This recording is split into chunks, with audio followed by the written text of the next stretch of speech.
Hi everyone, welcome aboard. This is part one of this Defender build, and if you saw my review, I did a review yesterday. I showed you a quick look at the boxes of 3 of these Defender kits, and we did a full review on this one, which is the Defender 110 hardtop from HobbyBoss, and it's kit number 82448, and it is a lovely little model. It's got one big problem though. I want it to be a 90. I don't want a 110, I want a 90. So I'm going to build this and I'm going to shorten it, and we're going to go through how I do it, and then if you want to, you can do the same, and you'll end up with a Land Rover Defender that looks a bit different from everyone else's on your model club bench. So basically, started assembly here with the engine. I'm not going to do that. I'm going to start on the chassis, because one of the first things we need to do is actually cut the chassis down. My first thing to do is, if you saw my book build on the Russian missile system, I talked about planning the build, and this is exactly what I'm doing now. There is absolutely no point in me building this engine up and then going into the chassis and waiting for it all to dry and everything. What I could do is build the chassis up, and then while that's drying I can be doing something else. So what I intend to do is build these main chassis rails up. You can see they come in 2 halves, and the plan is to use plenty of glue, squeeze them together, get them pegged up and everything, so that the glue oozes out, because down the middle of these chassis rails there is a weld seam.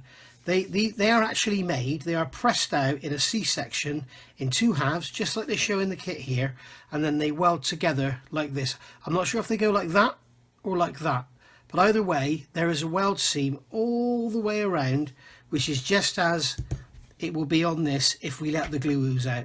Now, because I'm going to convert this into a 90, I'm going to have to cut the chassis in 2 places.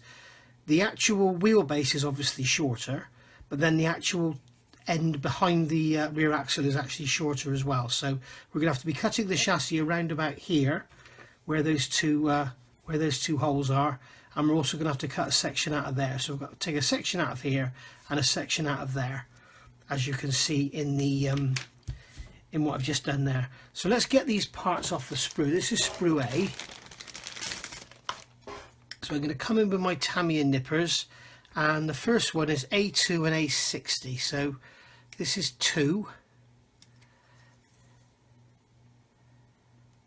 So we're just going to nip these off like so, and I have actually found a document now that shows some drawings, the differences in the actual civilian Land Rover, if you like, and the Wolf or Wimmick or whatever. And I think one of the main differences is the chassis has got an extra outrigger around about here, where the road version has just got a tube. This actually has an outrigger, and also there is a frame built on top of the chassis to support the cargo bed, if you like, the rear body work. So yeah, that's something to remember. So I'm going to make sure I don't cut any of these pins off. I want to make sure I get rid of these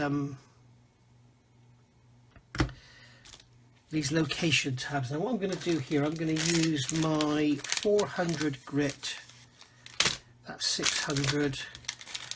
I'm going to get my 400 grit Infini, here we go, Infini Premium sanding sticks, which are amazing, and quick wipe on the jeans to clean it out, and then I'm just going to remove. Now normally, you'll know me when I do models, I don't normally worry about cleaning up sprue nibs on mating parts, because basically I deal with it when I deal with a seam. But I'm hoping this is going to come out a little bit different, in that what my intention is to let the glue ooze out and form a weld seam. So this first part, even if you're building this kit out of the box as a 110 long wheelbase, will still be applicable. And let's see if I can make it work, see if I can pull it off, as it were. So another sprue nib there. Another one there. Let's get the knife and just trim that off.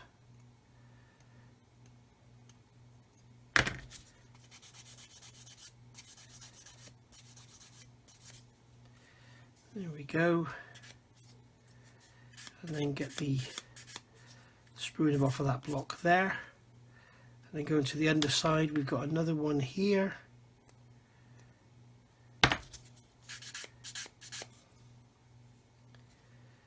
And we've got another one just there.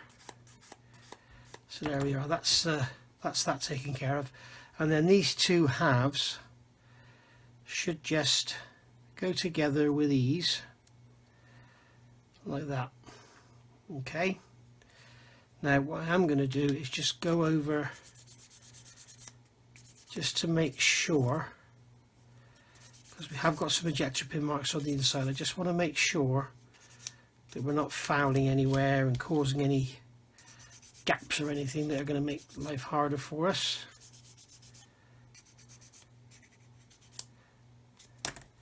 Okay, so that's that done. So now we can put the halves together, and as you can see, we've got our joint. So I'm going to get some pegs out and ready. And what I'm going to do, in fact, I'm going to use this Mr. Cement Deluxe, because it tends to be a bit slower drying from memory. And I'm going to put loads on there. As you can see, piling it on, lots and lots of it. It's very smelly.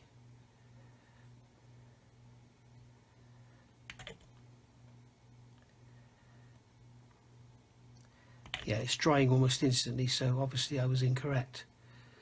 So put loads of it on, and then we can take our chassis halves and push them together like so. So that's got them glued together. So put the top back on that one because it absolutely stinks. And then I'm going to get my Mr. Cement S and put a load of that down there. It's a pretty hot glue, this one, so it should really attack the plastic.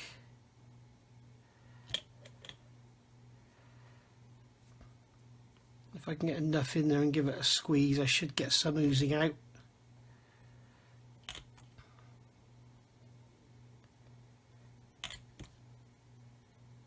Perhaps I should have used some tube glue or some Revell contactor or something.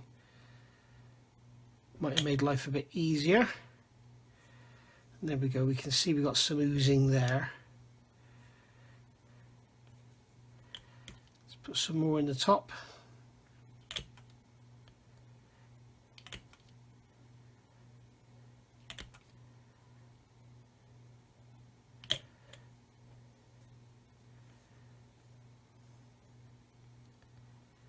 There we go. That does seem to have had the desired effect.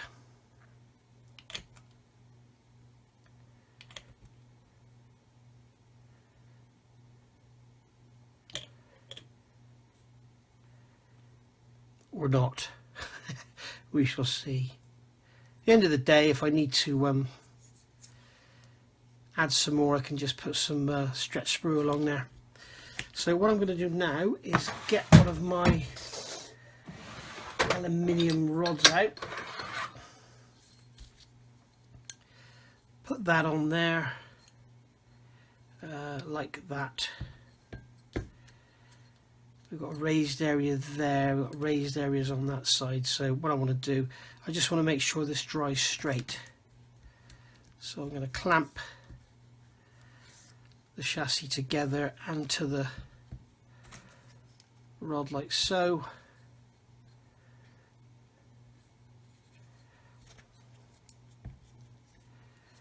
There we go. Whoops.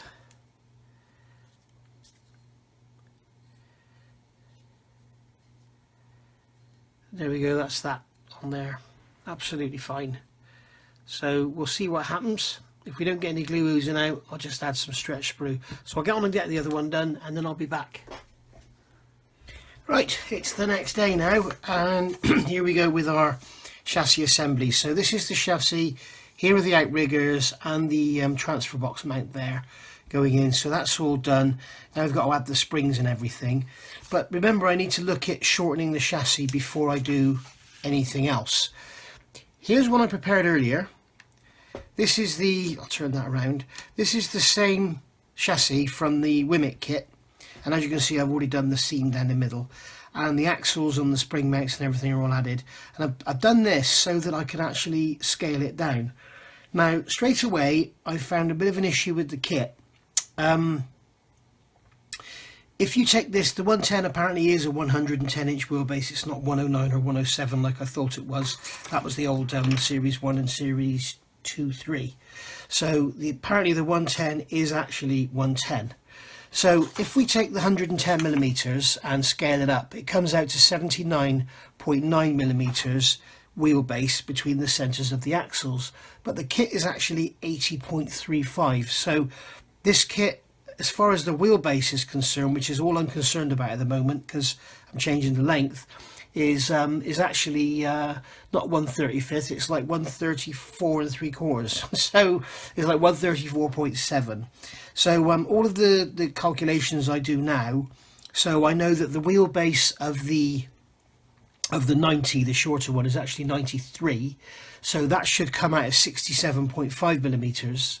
But if we keep the ratio the same and divide it by 34.7, it's going to come out as 68.1. Now we're talking about tiny amounts here that aren't going to notice. It's not going to be like changing between the 35th and 32nd scale or anything like that. It's just like a 0.5, 0.1, 0.2 millimeters here and there. So what I've done this little drawing here. I've gone out, as you can see, with a fag packet sketch and measured my Land Rover. Now this area, let's get a pointer. So obviously here, these are the dimensions they should be. They're not what I'm actually working to. Up here is what I'm working to. So I'm going to go for a wheelbase of 68.1 millimeters. I don't know if you can see that because of the glossiness. So I'm going to go for a length of 68.1 millimeters on the wheelbase. So that means I need to shorten the chassis by 12.15, 12.2 millimeters. So I need to work out where I'm going to cut that out. More of that in a minute.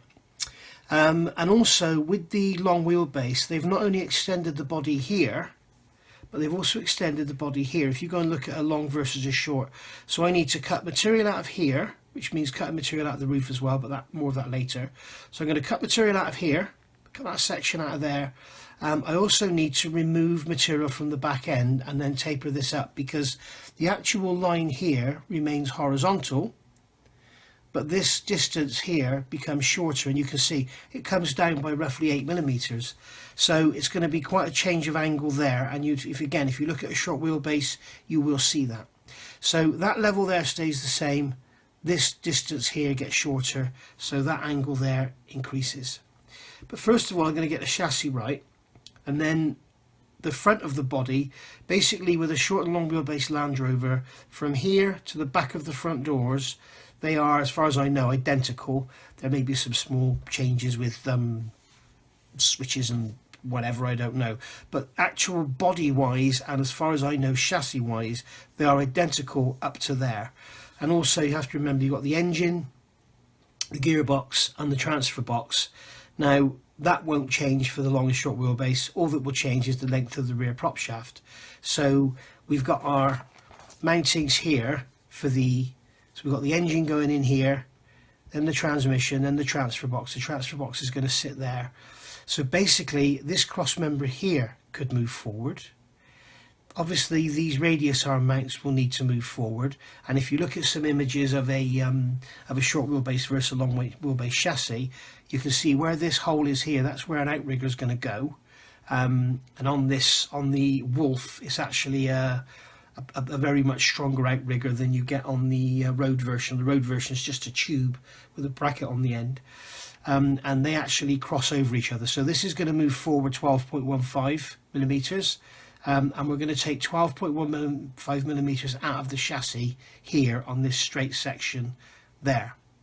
So that's what we're going to do. Now this is the chassis I'm going to cut. This is the one that's already built up. So this is the one I'm going to cut. Now to do that, you've got two ways of doing it. You could assemble the chassis and then cut it and try and keep it all parallel and everything, or you can do it as two separate rails, and then you can cut 12.15 millimeters out of one of them, clamp it to a straight edge, you know, clamp it to a straight edge along there and along there, you know, clamp it into a corner or something, and then basically, I mean, what I should be able to do, I've got my jigs here that I made for the Dora railway gun. Here's the bigger one. So that's the 72nd and 1/44 scale. This is the 35th scale one. So I should have a corner in there that I could sort of put this into, and there we go. I can put it in there and clamp that down, and that's a shame, we've got a lump sticking up there. So maybe do it that way up with that lump in that pot there. But I'm sure we'll find something. Everywhere we go we've got a lump sticking out, so we'll get there, and we'll just clamp this to a straight edge and make sure it all gets done. Do one, get one right, and then we'll do the other one exactly the same, so we end up with a square and parallel chassis, and then we could just glue it all together. But I think the first thing to do is mark off and re-drill these holes, which are the holes for these radius arm mountings here. So they need to come forward first of all, and then we'll cut the cross member about, or cut this bracket here to get that to fit in properly. So I'll get on and get this marked up, and then I'll come back to you. Right, here we go. So there's one side cut down and shortened. I've moved the holes over. As you can see, this hole here encroached onto the hole that was there for the this hole here that's there for the outrigger. That's where the original two holes were. If you compare these two, it's this side, isn't it? If you compare this, you can see what I've actually done. So basically now those holes are now moved up to here. Okay, so you can see if I line up the front of the chassis, then you can see that that white piece of plastic is now where that hole was. And then if I go back and line the back up, you can see that those two holes are now where they were. So the actual radius arm, the rear trailing arm or leading arm, whatever you call it, that is actually going to go back in there in the original position in relation to the axle. So then the axle can sit in there like so. Okay, so, and that was basically moved forward 12.15 or 12.2 millimeters. I've actually taken a little bit too much off this chassis. I've actually reduced it in length by, if I get my calipers on here, I'll use the area inside there, because the area in here is not actually where you're supposed to measure, but for this exercise I'm gonna do that. I'll put that on there like that. Okay, and so that's 121.56, and this one is now 109.12. So I've taken off what's that, I've taken off about 12.4. So it's a little bit too much, but it's heading more towards the correct wheelbase for 35th scale. So, but I mean, the thing is, we've got movement in the axles anyway. The front axle is pretty solid, but the rear axle has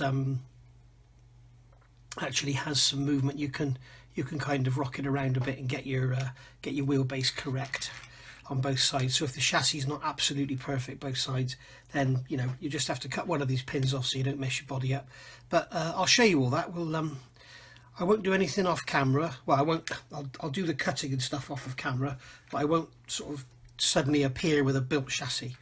So now I've got to do this side, and as you can see, it's very, very difficult to get the chassis together to compare it side to side, because everywhere you go there's lumps and bumps and stuff.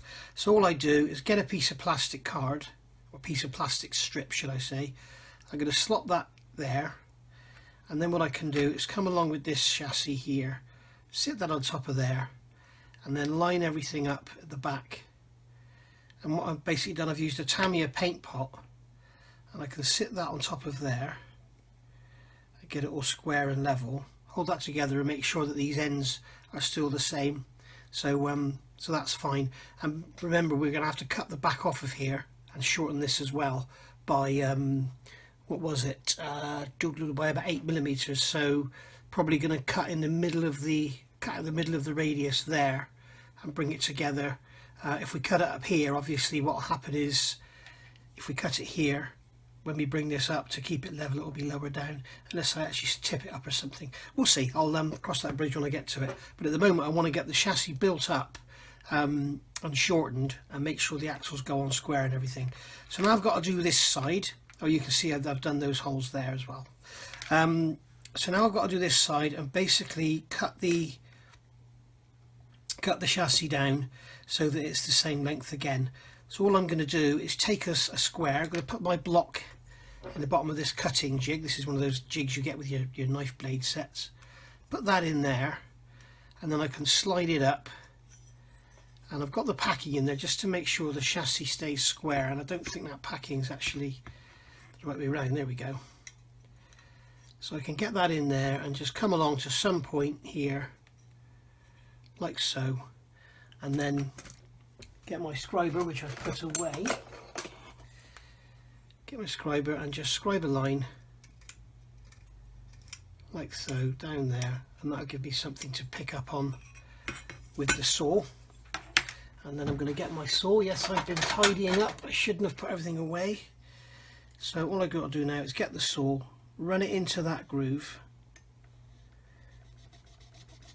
okay, and then I can just literally saw this off.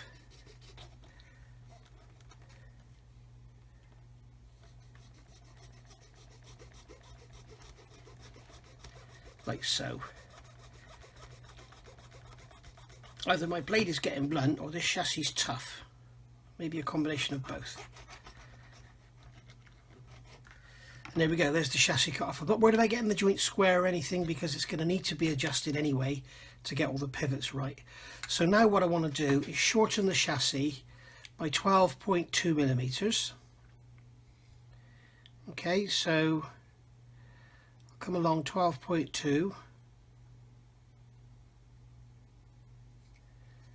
Alright, I'll do the same as on the other side. As I say, it came out too short, but it's probably because of the width of the saw cuts and stuff, which I didn't take into account, which was rather silly of me. So again, we can just scribe a line here, and at the end of the day, if you end up with it being too short, you can just put a piece of plastic card in. If it ends up being too long, just sand some off. You know, a lot of people get quite worried about cutting kits. You've got to remember, it's a piece of plastic, and when you cut it, you're not actually changing its form, you're just changing its dimensions. So if I wanted to build this back up into a long wheelbase again, or indeed build it into a 130, it's just a case of adding some plastic and that'll be a job done. So we can put this back in now, and we can see that it's looking lovely. Now I'm going to take I can see the joint in the middle where the glue joint was, so I'm just going to make a prick mark there, and I'm going to go in with my drill. In fact, no, I'm not. I'm going to take my chassis here and making sure it's the right way up. I'm going to make a hole, or make a pin mark where I think it should be, which is about there, I'm guessing. Just double check. Looks about right. It doesn't need to be perfect, as long as it's somewhere handy. And then I can just push this into here and drill a hole 1.2mm diameter. You could use 1mm, 0.8, 0.9, whatever. And all I'm going to do here is put a piece of brass in, just to aid with the assembly, but also it'll give it a little bit of strength, because rather than using glue, I'm going to use super glue, which I don't like to do in structural areas, but here when you glue the body tub on, it's going to support it and everything, and I'm hardly going to be playing with it. So get a piece of brass.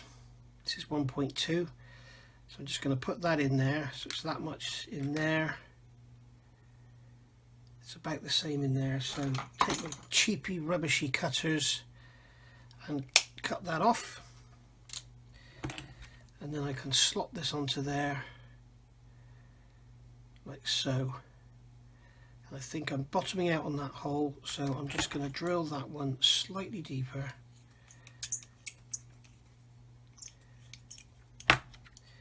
And we can look and see if we're aligned, and if we're not aligned we need to go slightly up on the back. So I'm going to put the drill in here and just elongate the hole to give me some play, because once you've got super glue in there it'll take up all the play anyway. And there we go, we got that lovely now. That's upside down.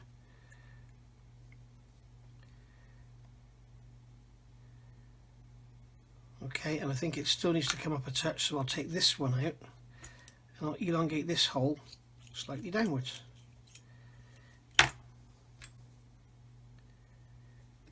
Okay, put the brass rod in there, and then we're ready to glue it all together. So I'll get some super glue, my Pringles lid, just put a drop in there. Pringles lids are great for super glue because at the end of the day you can peel it off and reuse it. So let's just grab this piece of brass, stick it in the super glue, bung it in the hole, and just very quickly, making sure the right way up, get this in and make sure it all aligns. And I'm not worried about this, all I'm worried about is having that joint flush. Just want to make sure it aligns that way and make sure it aligns that way. So there we go, we're fine. Okay, then pull that apart, let the glue dry in there. You could perhaps, where's my glue looper gone? I'm just going to, because we elongated that hole, I'm just going to put some glue in there and let it go down in. And then I will take a cotton bud and just rub around there, and that will remove any excess glue from that area. Once again, check. You can't check this too many times. There we go. So this chassis should now, got that upside down, this chassis should now pretty much match up, and that's not bad at all. I think it needs a very small amount of length taken out of it. We shall see. So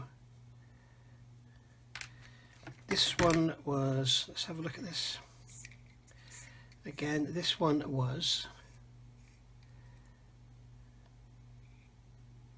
109.08, and this one is, just get it parallel on there,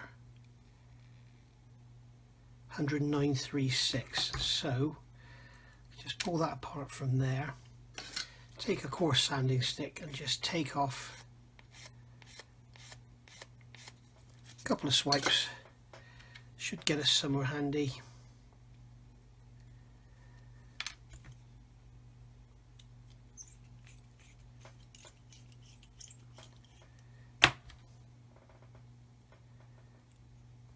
Like so. Oops. I can put this back in the vernier again, or digital caliper should I say, it's not actually a vernier. 109.3, so we're getting closer, so it doesn't have to be absolutely spot on. If you think about it, one of the hairs on your head, not that I've got many, but one of the hairs on your head is 0.1 millimeters, so you know, if you point two out, your two thicknesses of a hair, is not really a lot to talk about. So there we go, we'll get that lined up. And once we're happy, I want to make sure that what I can do, where's my plastic block gone? It's going to be in there, isn't it? I want to make sure that I can get the height and everything all lined up.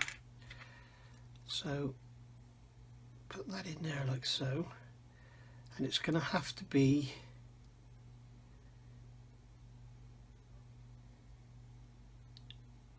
actually, it looks pretty good. And what I'm going to do is I'm going to put some super glue on there, and then I'll pull it about a bit. I'm sure you want to see this, so I won't go off camera. My dog starts barking. I'm sorry, I don't know if you can hear, there's a dog barking outside. That normally gets her going. Oh, she's being good today. She's sat her under my feet as normal. Most videos I make, she's down here just to the right of my feet. If I touch her, she bites me. So I'm just going to get my Tamiya glue pot. Put this together like so. And then I'm going to peg it. Actually, no, I'm not going to peg it. In England, peg it is a term for means you're going to drop dead. I'm not going to do that. Well, maybe I'm not. If I did, I wouldn't know much about it, would I? So there we go. So that's all parallel, and that rear chassis leg there just needs to go. Which one have I just done? This one. So that needs to come down a touch, or the right way up is up a touch. Okay, so I can just tweak that up like so, and now you can see the beauty of having the brass in there. Okay, so get it all parallel on the deck, and when we look straight across, what we should see is that those chassis legs are parallel, and I'm happy with that. I think they are.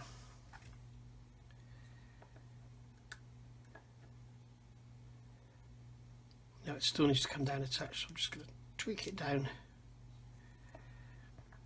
And as I said, that's the beauty of having that brass in there, is you can actually bend it about without it just snapping off.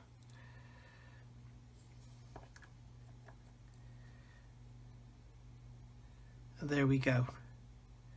So I'm just going to put some glue on the top and bottom.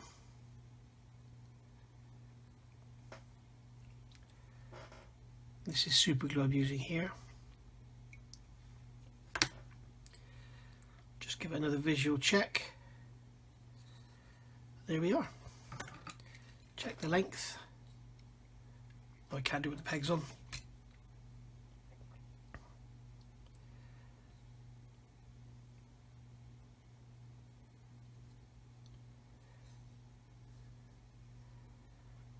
And the other thing we can do now is just take it off of there, bring it onto our straight line, straight edge, and what we can do is clamp it there,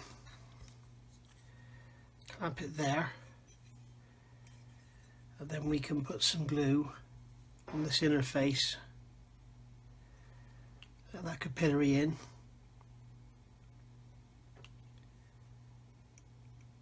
And that will lock that solid. So I'll just let that dry, and then I know I'll have a nice straight chassis rail, and I know that we're okay that way as well. And if we're not, just tweak it. And there we go, guys. There's the chassis. That's the long wheelbase chassis. You can see with the weld seam along the middle and everything out of the box. Okay, and here is, not glued together yet, but there is the short wheelbase chassis. So you can see that when we look at the front is the same up to this cross member here, and then when we look at the back is the same again up to that cross member there. So basically all of the meat is taken out of this area here, and you can see here there's the plastic piece that's been cut out. So that's that done. So I think we'll call that a day for part one. Thank you very much for watching. I hope you've enjoyed. I look forward to your comments down below. If you feel like sort of doing some cutting and shutting, cutting a kit up, why don't you go and get yourself one of these and do it with me, because it really is enjoyable.